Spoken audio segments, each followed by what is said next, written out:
Hi friend, कैसे आप लोग। उम्मीद करता हूँ आप लोग बढ़िया से होंगे। आज मैं इस वीडियो में बात करने वाला हूँ 10वीं क्लास के चैप्टर 1 जो वास्तविक संख्या है उसके बारे में। उसमें जो भी क्वेश्चन आपको बोर्ड में पूछे जाते हैं जो बहुत इंपॉर्टेंट है उसके बारे में मैं बात करने वाला हूँ और उसको बताने वाला हूँ। चलिए पहला क्वेश्चन देखते हैं। यदि पी और क्यू दो अभाज्य संख्या है तो उसका मौसा क्या होगा। बोला है कि दो अभाज्य संख्या है तो उसका मौसा क्या होगा।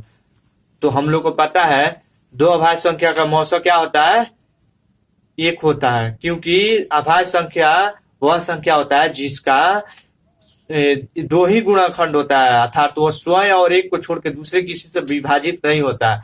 जैसे एग्जाम्पल लेंगे हम दो अभाज्य संख्या का, तो मान लीजिए एक 13 हो गया, एक 17 हो गया। ये दोनों अभाज्य संख्या होगा। अब इसका हम लोग अगर मौसा निकालेंगे तो एक ही होगा। तो ये क्लियर है कि कोई भी अभाज्य संख्या का अगर दो अभाज्य संख्या दिया हो तो उसका मौसा जो होता है वो एक होता है। तो आंसर आपका क्या हुआ, डी हुआ। और कहीं कहीं ये भी पूछता है दो क्रमिक संख्या या लगातार संख्या का मौसा कितना होता है, तो एक ही होता है। अगर कहीं पूछ दे कि सम संख्या का मौसा क्या होता है, दो लगातार सम संख्या का मौसा क्या होता है, तो आप वहां पे लिख सकते हैं दो। तो अगला क्वेश्चन देखेंगे कि ए प्लस रूट अंडर बी का परिमीकरण गुणांक क्या है। यानी ए प्लस रूट बी का परिमीकरण करने के लिए क्या करेंगे, कौन सा इसमें संख्या आएगा आपको। तो हम लोग को पता है कि अगर कोई भी संख्या का परिमीकरण करना है तो अगर वो प्लस है तो उल्टा उसके माइनस वाला सेम रहता है, संख्या सेम रहेगा, लेकिन वो क्या करेंगे उसका चिन्ह बदल देंगे, माइनस कर देंगे। तो यहाँ प्लस है तो हम सीधे इसको क्या कर देंगे, माइनस वाला ढूंढेंगे। सेम रहेगा इधर इधर दोनों साइड, लेकिन ये जो चिन्ह होगा वो माइनस हो जाएगा।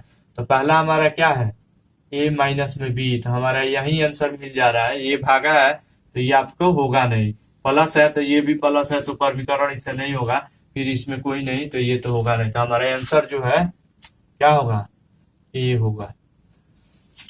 3 के पावर 3 गुना में 2 एंड गुना 5 और 3 के पावर 2, 2 के पावर 2 और 5 के पावर गुना में 5 का मौसा क्या होगा। यानी इसका मौसा क्या होगा। तो हम लोग देखेंगे कि दोनों में मौसा क्या होता है, दो जो गुणनखंड होता है उसका दोनों में जो कॉमन होता है यानी दोनों में जो पाया जाता है वो होता है।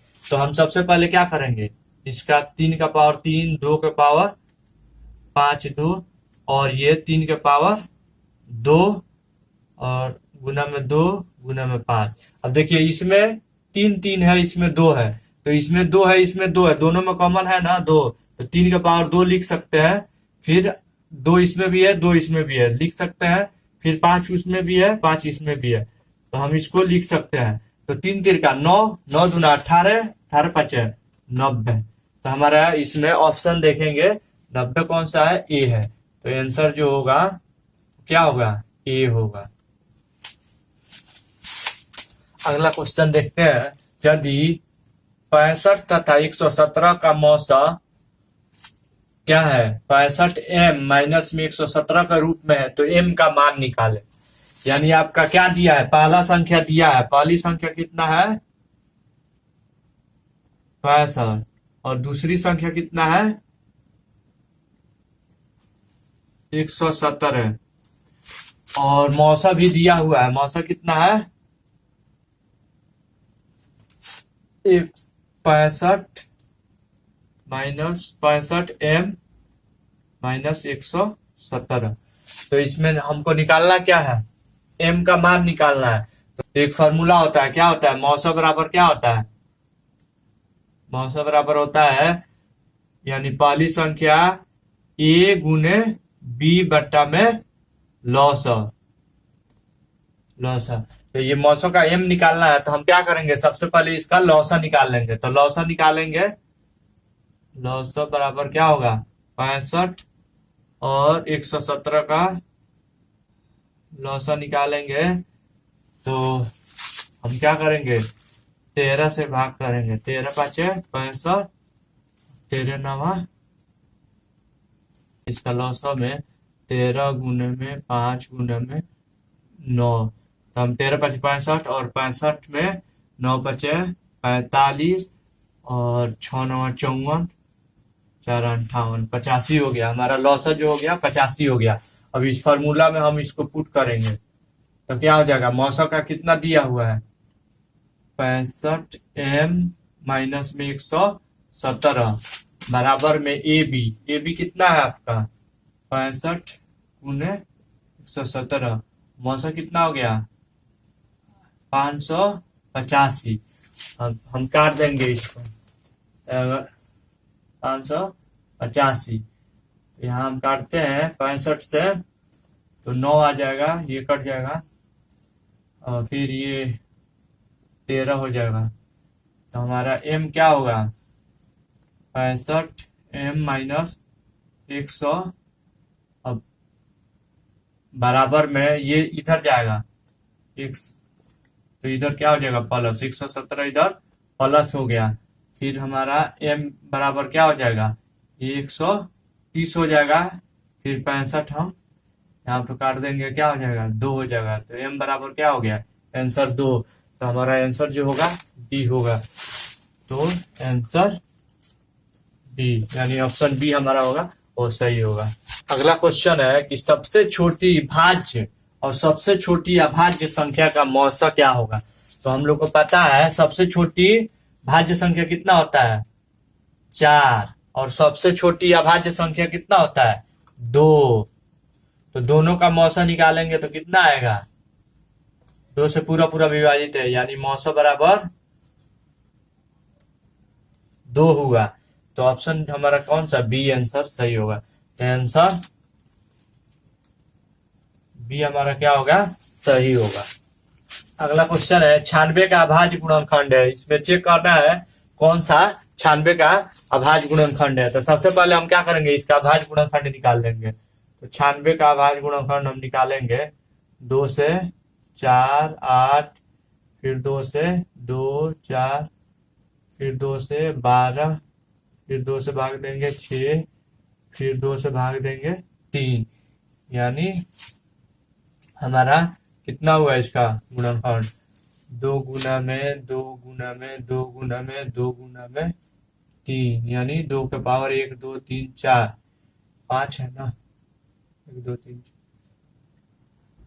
कितना है 5 1 2 3 4 5, तो 2 के पावर 5 गुना में 3। तो इसका ऑप्शन ये सही है। तो आंसर जो होगा सी होगा। ऑप्शन सी हमारा आंसर हो गया। अगला क्वेश्चन क्या है √5 क्या है, यानी √5 क्या है परमीय संख्या है पूर्णांक है अपरमीय संख्या है कि इसमें कोई नहीं है। यानी क्वेश्चन क्या है √5। तो हम लोग को पता है कि जो भी संख्या है वो रूट में रहता है वो क्या होता है अपरमीय संख्या होता है, उसको बस वो रूट में से नहीं निकलना चाहिए, उसका पूर्ण वर्ग नहीं होना चाहिए। तो √5 जो है ये क्या है रूट के अंदर है और इसका पूर्ण वर्गमूल नहीं होगा, तो क्या होगा हमारा अपरमीय संख्या होगा। तो इसका आंसर क्या होगा आंसर सी होगा।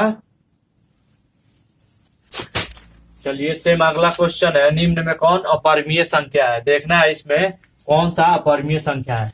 तो सबसे पहले हम ऑप्शन ए देखेंगे। ऑप्शन ए में क्या है रूट कितना है 36 है 64 है। तो 36 का हम गुणनखंड निकालेंगे। रूट का अंदर में अगर 6 6 के 36 हो जाता है और ये 8 का क्या होता है 8 8 64, तो ये हमारा रूट से बाहर डायरेक्ट आ जा रहा है, तो ये क्या हो गया परमीय हो गया। तो ये तो ऑप्शन नहीं होगा। फिर 2 देखते हैं। तो √3 जो होता है क्या होता है रूट से बाहर नहीं आ रहा है और रूट है, तो ये क्या हो गया हमारा अपरमीय संख्या हो गया। तो हमारा आंसर जो होगा ऑप्शन डी होगा। ये चलिए आगे भी देख लेते हैं। ये सी जो ऑप्शन है ये क्या किया है 9 है और ये रूट के अंदर में कितना है 39।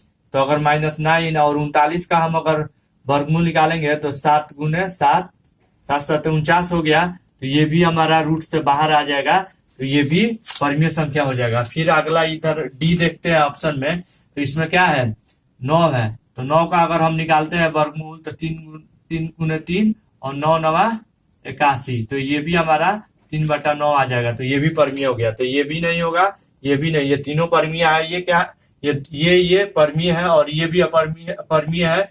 ये हमारा आंसर जो होगा वो बी होगा। नेक्स्ट क्वेश्चन देखते हैं, निम्न में कौन परमीय संख्या है। इसमें देखना है कि कौन परमीय संख्या है, तो हम चेक करेंगे, ऑप्शन ए चेक करेंगे। तो आपका 3 माइनस रूट 3 ये तो परमीय है, लेकिन ये क्या है, ये आपको अगर आप इसमें से कुछ भी कर रहे हैं, वर्गमूल निकालेंगे इसका, तो पूर्ण वर्ग नहीं होगा, तो ये डायरेक्ट दिख गया कि ये अपरमीय है, क्योंकि एक परमीय है, दूसरा क्या है, अपरमीय है। तो जब एक परमीय को अपरमीय में से घटाएंगे, जोड़ेंगे, कुछ भी करेंगे तो क्या होता है, अपरमीय होता है।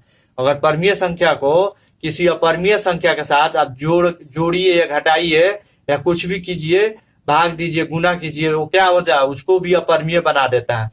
तो ये क्या हो गया, हमारा अपरमीय संख्या हो गया। फिर आपको पाई बटा दो, पाई हम लोग को पता है अपरमीय होता है, लेकिन 2 जो है वो परमीय है, तो इसको भी ये क्या करेगा, ये एक परमीय ये अपरमीय है, तो ये भी हमारा अपरमीय हो जाएगा, तो ये भी नहीं होगा। तीसरा 1/3, 1/3 है, तो क्या है, √3 का हम लोग अगर वर्गमूल निकालेंगे तो पूर्ण वर्ग नहीं निकलेगा, तो ये भी ऑप्शन गलत होगा। फिर डी में देखते हैं, √3/√12 है। अगर इसको काटते हैं, हम इसको काट सकते हैं ना, तो √3 से क्या कटेगा, √4 आ जाएगा 1 से, तो हमारा 1/√4 होगा। और 1/√4 का अगर वर्गमूल निकालेंगे तो कितना आ जाएगा, 2 आ जाएगा, तो ये हमारा परमीय हो गया। तो ऑप्शन जो है डी हमारा क्या हो गया, आंसर हो गया। चलिए पहला देखते हैं, निम्न में कौन अपरमीय संख्या है। तो पहला क्वेश्चन क्या है हमारा, कि इसमें कौन अपरमीय संख्या है। तो हम देखेंगे 20.23 जो है वो परमीय की अपरमीय है। तो हम लोग को पता है अपरमीय संख्या दशमलव के बाद क्या होता है, वो बदल बदल के आता रहेगा, वो एक तो शांत होगा नहीं, वो बदल बदल के आएगा। तो इसमें क्या है, ये तो शांत हो गया है, तो ये डायरेक्ट दिख रहा है कि ये अपरमीय होगा, अपरमीय नहीं होगा।